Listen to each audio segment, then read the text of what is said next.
Hello and welcome to the 9 News Business Buzz, where we take up what's happening in business, how it impacts you and our economy.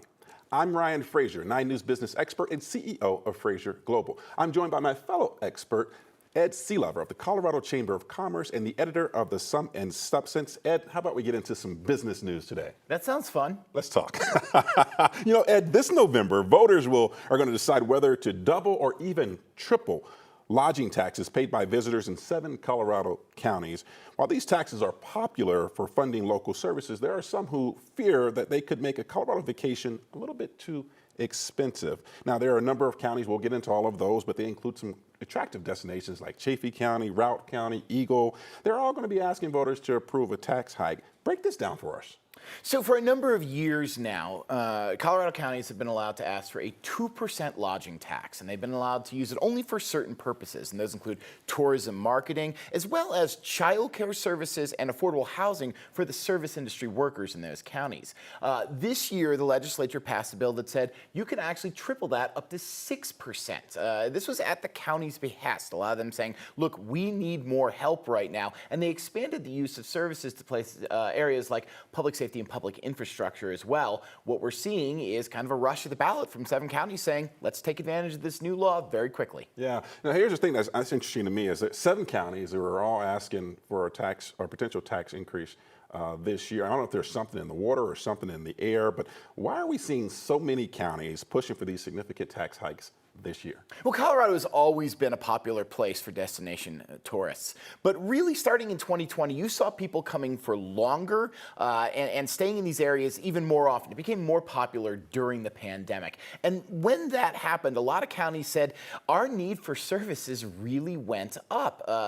We started seeing more, we can get into this, public safety services needed for these visitors, for example, and we don't have the resources to cover that right now. So that's why they're saying, look, this is the one way we can get these resources, especially at a time when the state and even some counties are cutting their budgets because of dipping tax revenues, this is a chance to find new revenue. Well, let's get into that a little bit more now. As you mentioned, a recent change in state law allows this new higher tax revenue to be used for a much broader range of services, including roads and water systems and public safety, as you were mentioning before, Ed, not just tourism marketing.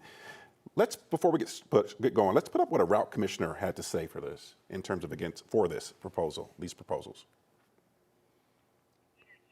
All right, so let's go. This revenue stream seems to be for services that primarily benefit locals. Is this a case of making tourists pay their cost of their own impact, or do they just need more money, more revenue for the other services in general? Well, that depends on who you talk to on this, Ryan. If you talk to some of the local hotel owners, they say, look, why are we responsible for maintaining roads at this point? At the same point, you've got local officials saying, no, these are real costs that are being generated by tourists. For example, we're seeing more calls for sheriff's department out to Airbnbs in unincorporated parts of the county. We need them to help pay for this. We're also seeing more degradation of our roads because of this, and we continue to see housing that used to go to seasonal workers being taken off the market and put on for short-term rentals. All of these things are things that the tourism industry needs to help us fund because otherwise we can't get there. And again, you have the tourism industry saying, yeah, this isn't all our fault. Let's talk more about this. Well, speaking of the tourism industry,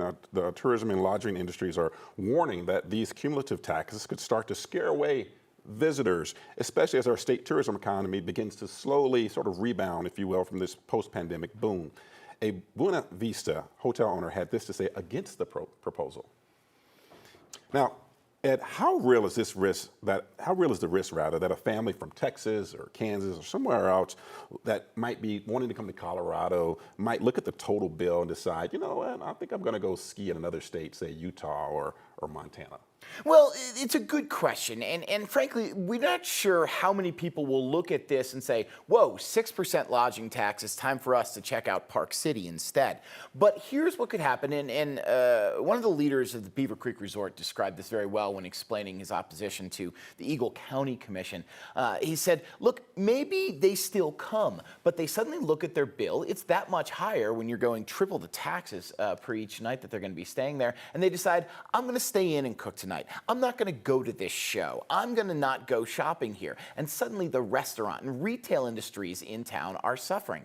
And that is as big an impact in some ways as people not coming. All of this is part of the tourism ecosystem. And if one part of that falls out, suddenly you see local governments may actually not get the revenue that they're expecting to get from this lodging tax. You know, Ed, for many of our viewers, I would expect for you and I as well, these aren't just abstract tourist destinations. These are places that we also go for weekend getaways. And as I was telling you offline, you know, at some point you start to wonder, when is enough, right? When does the cost of taking these trips kind of outweigh it, right? I was giving you the example of a rental car. You know, I just rented for my family, where the fees and taxes actually were bigger or larger than the actual cost of the rental itself in terms of the car. You know, I don't know if we're there yet, but I do wonder if this is kind of a slippery slope towards that. So I guess the question I would have for you as you look at this, is what could these tax hikes mean for everyday Colorado families who want to go on a ski trip or a summer weekend in the mountains? How could this possibly impact them?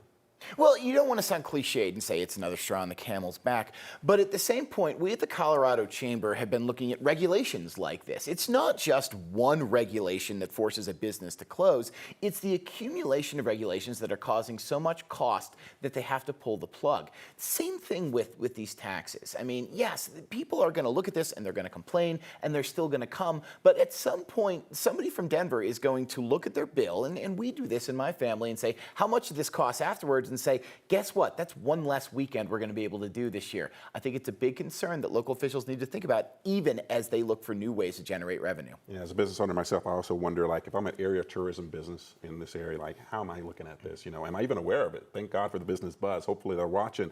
But, you know, the reality is I think this will have impacts. I know that there's a need for revenue, but there's also a need to weigh that. Ed, we got to keep it moving. The bottom line is the debate over lodging taxes is a balancing act for our mountain communities. While these taxes will help pay for essential services that benefit locals, they also add to the cost of a Colorado vacation. And we have to be careful not to price ourselves out of a very competitive tourism market. As business keeps buzzing in Colorado, our goal is for you to stay informed, be engaged, and get ahead of the game. So stay tuned for more in-depth business news and discussions on the Business Buzz. We'll be back during the 11 a.m. show to take up what's happening on some very important topics related to air toxic contaminants. So tune in for that. For the 9 News Business Buzz, for Ed Sealover, I'm Ryan Frazier.